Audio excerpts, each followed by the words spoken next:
आपको दिखाने वाला हूं इसमें एक माई जो है वो कह रही है कि देयर इज नो हेल, यानी कि कोई हेल नहीं है। लोगों को सिर्फ डराने के लिए चर्च ने हेल का जो वर्ड है या हेल जो है उसको खुद ही अपने जहन के अंदर, इमेजिनेशन के अंदर उसको बना लिया, जबकि हेल नाम की कोई भी चीज बाइबल के अंदर मेंशन ही नहीं है।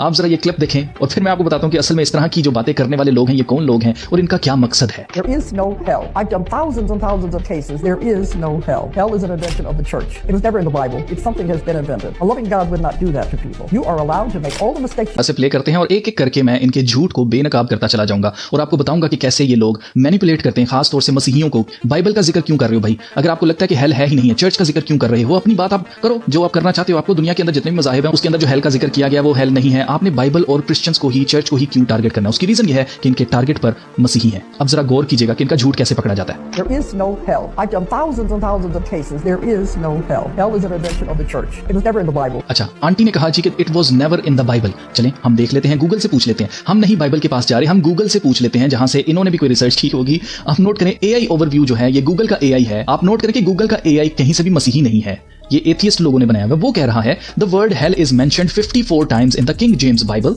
With the first reference in Deuteronomy 32:22 and the last in Revelation 20:14। तो आपके सामने है कि गूगल कह रहा है कि 54 टाइम्स जो हेल वर्ड है वो मेंशन किया गया है बाइबल के अंदर। कितनी दफा जी? 54 दफा, 54 टाइम्स। जिसका मतलब यह है कि यहीं पर ही ये आंटी क्लीन बोल्ड हो जाती हैं। लेकिन हम आगे बात करेंगे, हम मजीद आपको बताएंगे कि कैसे ये आंटी यहां पर बैठकर झूठ बोल रही हैं। जो इनके दिल में आ रहा है, जो इनके जहन के अंदर आ रहा है, वही बातें करी जा रही है और उसको सच साबित करने की नाकाम कोशिश कर रही हैं। It's something has been invented. A loving God would not do that. अच्छा जी, a loving God would not do that, कि अगर आपकी कोई मिस्टेक्स हो, आपकी कोई गलतियां हो, तो उनके बदले वो आपको ओवन में डाल दे, आपको हेल के अंदर डाल दे, आग के अंदर डाल दे। तो चलिए हम सबसे पहले देख लेते हैं कि मिस्टेक और सिन में क्या फर्क होता है। अजीजों, mistake is something that you did thinking it was right but it was wrong. एक ऐसी चीज जो कि गलत थी लेकिन आपको लगा कि वो सही है। जब तक आपको लगा कि वो सही है, आप वो करते रहे, तो वो मिस्टेक थी, वो आपकी गलती थी। लेकिन गुनाह क्या है? खुदा आपको मिस्टेक्स के बदले हेल नहीं देता, मिस्टेक्स की तो माफी है। लेकिन सिन क्या है? A sin is something that you know is wrong, यानी कि गुनाह वो चीज है जो कि आपको ऑलरेडी पता है कि वो गलत है।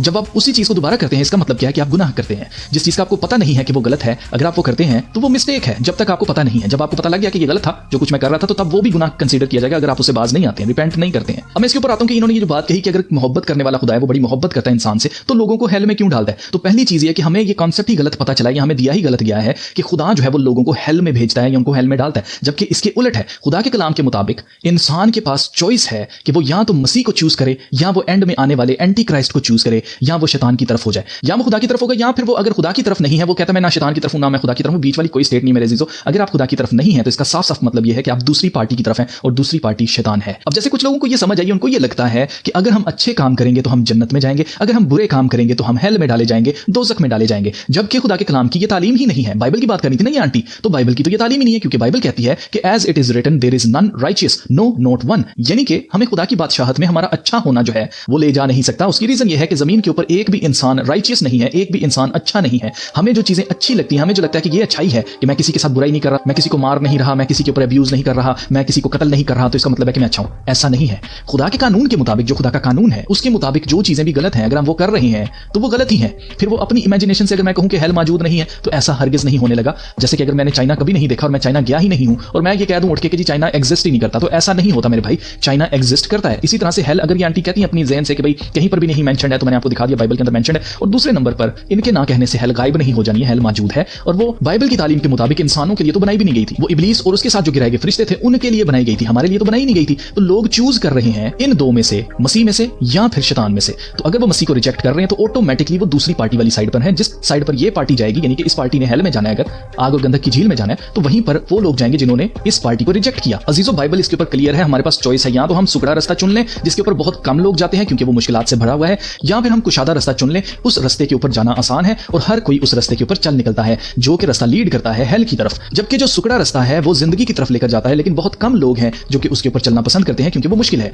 अब हमारे पास चॉइस है, या तो हम पहले मुश्किल बर्दाश्त करके हमेशा की जिंदगी पालें, या फिर हमें जमीन के ऊपर आसानियां तलाश करते हुए एक कुशादा रास्ते पर चलें जिस पर हर कोई चल रहा है, और एंड पर हम वहीं पर लीड करें जहां पर वो सब अपनी जिंदगी में आसानियां पैदा करने के लिए जा रहे थे, जबकि ये 60-70 साल की जिंदगी को आसान बनाने के लिए हमने एंड पर क्या चूज कर लिया? मुश्किल चूज कर ली। अजीजों, में ये चीज याद रखनी है कि खुदा अपनी मोहब्बत में भी कामिल है और अपने इंसाफ में भी कामिल है। खुदा कोई इमोशंस के दरिया के अंदर बहकर फैसले नहीं करता है। खुदा का एक कानून है और उसका कानून जो है वो कायम है और इतना पक्का है कि कोई उससे हिल नहीं सकता, कोई टच से मस नहीं हो सकता है। उसकी एग्जाम्पल हमें सूरज, चांद, सितारों में नजर आती है। उसकी एग्जाम्पल हमें जमीन के ऊपर सीजन्स जो अपने वक्त के मुताबिक आते हैं जाते हैं, ये सब कुछ हमें दिखाई देता है कि खुदा का कानून कितना पक्का है। तो इसी कानून की वजह से खुदा ने क्या किया? अपने इकलौते बेटे को बख्श दिया ताकि जो कोई उस पर ईमान लाए हलाक न हो बल्कि हमेशा की जिंदगी पाए। उसकी रीजन ये है कि वो अपने कानून से खुद भी नहीं मुड़ सकता, जिसकी वजह से आप नोट करें, यही उसको जस्ट बनाता है, यही उसको कामिल बनाता है इंसाफ के अंदर। यही चीज खुदा के कलाम में लिखा है, ही इज द रॉक।